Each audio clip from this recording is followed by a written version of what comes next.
আসসালামু আলাইকুম রহমতুল্লাহ বারকাতু। জর্দা গুল খাওয়া হারাম হারাম হারাম, বিড়ি সিগারেট খাওয়া হারাম হারাম হারাম, মদ খাওয়া হারাম হারাম হারাম, গাঁজা খাওয়া হারাম হারাম হারাম, কোনো সন্দেহ না। আসুন দলিল সহিহ বুখারী হাদিস 5185। হযরত আয়েশা রাদিয়াল্লাহু তাআলা আনহা বলেন, রাসূল সাল্লাল্লাহু আলাইহি ওয়াসাল্লামকে একদা বিদআ সম্পর্কে জিজ্ঞাসা করা হয়। তিনি বললেন, নেশা সৃষ্টিকারী যে কোনো পানি হারাম। হাদিস বুখারী। একটু নিচের দিকে নামি, হাদিস নম্বর 5188। হযরত ওমর রাদিয়াল্লাহু তাআলা আনহু থেকে বর্ণিত, তিনি বলেন, মদ তৈরি করা হয় 5টি জিনিস থেকে। সেগুলো হলো কিশমিশ, খেজুর, গম, জব ও মধু। সহিহ বুখারী ব্র্যাকেটে যা হারাম। ব্যাখ্যা করি আমরা, আরও হাদিস আছে। নবী কারীম সাল্লাল্লাহু আলাইহি ওয়াসাল্লাম বলেছেন, বুখারীর হাদিস, সিয়াসি তাজিসে তো আছে, আমি বুখারী থেকে দলিল দিচ্ছি আপনাদের। হাদিস নাম্বার দেন মেলাবেন। বিশেষ করে কি জর্দাখোর গুলখোর মাওলানা বেরিয়েছে এখন, তো তারা এগুলোকে হালাল করতে চাচ্ছে। নাউযুবিল্লাহি মিন যালিক। যারা হারামকে হালাল করে তারা কত বড় জাহিল তা আপনারা নিজেরা মাপবেন, আপনারা মেলাবেন। হাদিস নাম্বার দিলাম, হাওয়ালা দিলাম। আসুন, নবী কারীম সাল্লাল্লাহু আলাইহি ওয়াসাল্লাম বলেছেন যে প্রত্যেক নেশা সৃষ্টিকারী পানীয় বা জিনিসই সেগুলো হলো হারাম। এখন যেহেতু আপনি গুল খাবেন না, আপনার মাথা সমসম করবে, ভাই আমার যদি কেউ 10,000 টাকা দেয় আমি গুল খাবো না ইনশাল্লাহ। 50,000 টাকা দিলে ইনশাল্লাহ আমি ওই আপনার ওই জর্দা খাবো না ইনশাল্লাহ। কারণ আমার মাথা করে কদিন বেরোসে পড়ে থাকবো তার ঠিক নেই। নিঃসন্দেহে আমার ওজন 55 কেজি 700 গ্রাম, আমার বয়স 38+ বয়স। ইনশাল্লাহ আমি এখন ফুটবল, ব্যাট বল, যত রকমের শারীরিক কসরত খেলা আমি খেলতে পারি, এমন শারীরিক সক্ষমতা আছে ইনশাল্লাহ। টকবগে যুবক যারে বলা হয়, তা আমি সহ্য করতে পারব না। এখন জানি না গুলখোর মাওলানা, জর্দাখোর মাওলানারা তার কী করে সহ্য করে। অবশ্য তাদের অভ্যাস হয়ে গেছে, আমি জীবনে খাইনি ইনশাল্লাহ।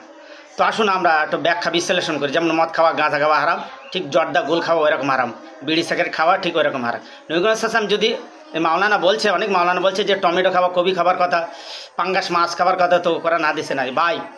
নবী কারীম সাল্লাল্লাহু আলাইহি ওয়াসাল্লাম যদি এই পাঙ্গাস মাছ, টমেটো, কপির কথা বলতো, বুখারী শরীফ আরও বড় হয়ে যেত।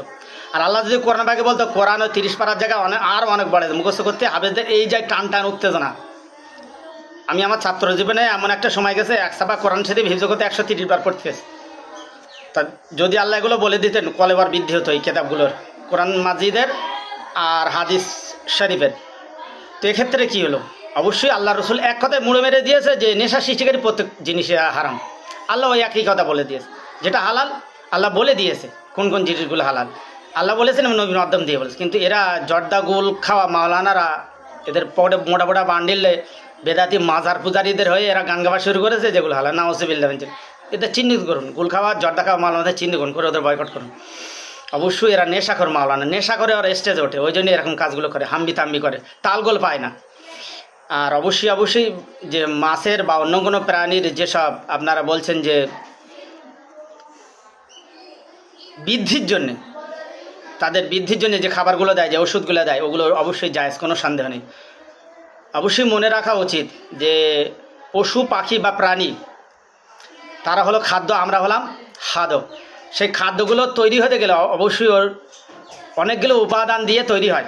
তো অবশ্যই যে খাদ্যগুলো তারা খাচ্ছে, সেই খাদ্যগুলো খেয়ে হজম করার পরে আমরা সেই প্রাণীটাকে বৃদ্ধি হওয়ার পর আমরা খাচ্ছি, আমরা সেই খাদ্য খাচ্ছি না। ওই জন্য অবশ্যই এতে করে কোনো সন্দেহ নেই। ভাই কোনো মানুষ জাবনা খেয়েছে, মালেমেন বলবেন জাবনা খাবে, খাবে কেন খাবে না? গরু তো জাবনা খাচ্ছে, ও কেন জাবনা খাবে না? অবশ্যই ওর জাবনা খাবেন ধরে বেঁধে। অবশ্যই ওসব ভুলভাল চাংচুং ভাঙ, আসলে না নেশা করে গুল খেয়ে জর্দা খেয়ে স্ট্রেট উঠেছে তো এরকম বলছে। তা গরু বা ছাগল ওরা ঘাস খাচ্ছে বা জাবনা খাচ্ছে, ওই খেয়ে ওরা দুধ দিচ্ছে বা গোশ দিচ্ছে বা পনির হচ্ছে বা ছানা হচ্ছে, ঘি হচ্ছে বা মিষ্টি হচ্ছে, আমরা সেগুলো খাচ্ছি, এগুলো তো হালাল, কোনো সমস্যা নেই।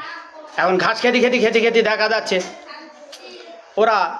ওদের মেষ খেতে দিল, কি ছোলা খেতে দিল, কি গম খেতে দিল, কি মাছের ক্ষেত্রে বলি আপনার পোলট্রি মুরগির নাড়ি বুড়ি খেতে দিল বা পুস্তি অন্য কিছু খেতে দিল, সেগুলো তার আগে হজম করে তারা শরীরে মাছের গায়ে মাছ লাগছে, মাছ বড় হচ্ছে, আমরা মাছ খাচ্ছি, আমরা তো নাড়ি বুড়ি খাচ্ছি না। এগুলো বোঝা হচ্ছে। আসলে ওরা ভুলভাল চাংচুং বলে আপনাদের বুঝিয়ে দেয়। জর্দাখোর গুলখোর মাওলানা ওরা স্টেজে উঠেছে নেশাখোর মাওলানা তাড়ান, ওদের ছেটিয়ে বিদায় করেন। কোরআন সৈয়াদি যেটা বলতে সেটা, আল্লাহ রসুল যেটা বলছে সেটাই। জর্দাখোর গুলখোর নেশাখোর মাওলানাদের হটাও।